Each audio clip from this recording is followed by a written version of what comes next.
देखो, मनुष्य के जीवन में इच्छाओं का होना बिल्कुल स्वाभाविक है। कोई विवाह चाहता है, कोई संतान सुख, कोई नौकरी, कोई घर, और कोई ऐसा भी होता है जिसकी मनोकामना वर्षों से अधूरी रह जाती है। पर समस्या ये नहीं है कि इच्छा पूरी नहीं हो रही, समस्या यह है कि हम ईश्वर को सही विधि से नहीं पुकारते। आज मैं तुम्हें कोई कठिन साधना नहीं बताने वाला, न कोई दिखावा, न कोई भारी नियम। उपाय बहुत सरल है, बस श्रद्धा पूर्ण होनी चाहिए। जो मन से हनुमान जी को पुकारता है वो कभी खाली हाथ नहीं लौटता। अब ध्यान से सुनो, ये साधना 7 दिनों की है और इन 7 दिनों में तुम्हें केवल एक ही कार्य करना है। पूरे विश्वास के साथ हनुमान चालीसा का पाठ। सबसे पहले नियम समझ लो, ये साधना प्रातः काल करनी है। सूर्य उदय के समय प्रयास करो कि सुबह 7 बजे से पहले ये पूर्ण हो जाए। स्नान करके स्वच्छ वस्त्र धारण कर पूजा स्थान पर बैठो। यदि घर में हनुमान जी की मूर्ति या चित्र हो तो उत्तम है, यदि नहीं है तो मोबाइल में हनुमान जी का चित्र सामने रख सकते हो, इसमें कोई दोष नहीं। भूमि पर बैठना श्रेष्ठ है, लेकिन जो असमर्थ हो वो आसन या कुर्सी पर बैठकर भी कर सकता है। ईश्वर भावना देखते हैं, सुविधा नहीं। प्रसाद में गुड़, चना या फल रख सकते हो, प्रसाद अवश्य अर्पित करना। अब सबसे महत्वपूर्ण बात, ये साधना मंगलवार या शनिवार से आरंभ करनी है।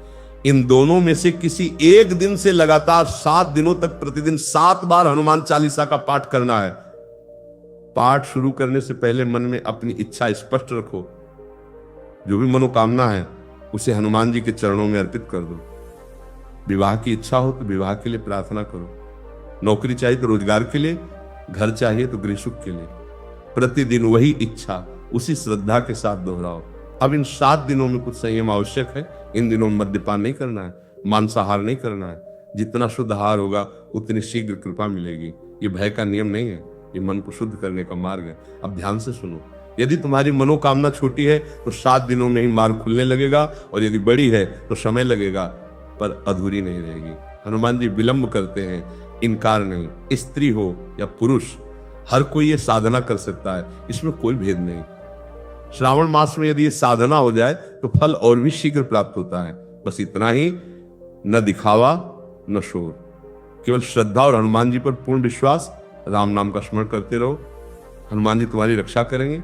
अब एक बात और समझ लो, बहुत से लोग हनुमान चालीसा पढ़ते हैं लेकिन मन कहीं और भटकता रहता है, होंठ चलते रहते हैं और मन संसार में घूमता रहता है। ऐसी साधना से फल नहीं मिलता। जब हनुमान चालीसा पढ़ो तो ये मत सोचो कि कितनी बार पढ़ ली, ये सोचो कि कितनी श्रद्धा से पढ़ी। हर चौपाई ऐसे पढ़ो जैसे हनुमान जी स्वयं सामने खड़े हो और तुम उनसे बात कर रहे हो। यदि आंखों से आंसू आ जाए तो उन्हें रोकना मत, वे आंसू कमजोरी नहीं, आत्मा की शुद्धि होते हैं। और याद रखना, साधना के दौरान यदि कोई संकेत मिले तो उसे हल्के में मत लेना। कभी मन शांत हो जाएगा, कभी अचानक समाधान दिखाई देगा, कभी ऐसा लगेगा जैसे कोई मार्ग खुल रहा है। ये सब हनुमान जी की कृपा के संकेत हैं। अब एक गहरी बात सुनो, हनुमान जी केवल इच्छाएं पूरी नहीं करते, वे पहले तुम्हें भीतर से मजबूत बनाते हैं। क्योंकि कमजोर मनुष्य को यदि मनचाहा मिल भी जाए तो उसे संभाल नहीं पाता। इसलिए यदि तुम्हारी इच्छा में थोड़ा विलंब हो रहा है तो समझ लेना कि हनुमान जी तुम्हें उस योग्य बना रहे हैं। कई बार ईश्वर सीधा फल नहीं देते, पहले धैर्य, समझ और शक्ति देते हैं, और यही सबसे बड़ा वरदान होता है। इन 7 दिनों में किसी से झगड़ा मत करो, किसी का अपमान मत करो और किसी के लिए मन में बुरा विचार मत रखो।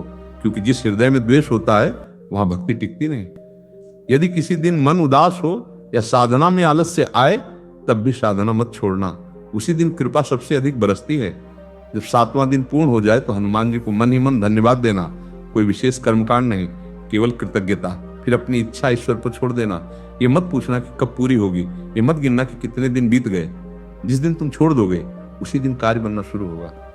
क्योंकि विश्वास का अर्थ है मान कर भूल जाना।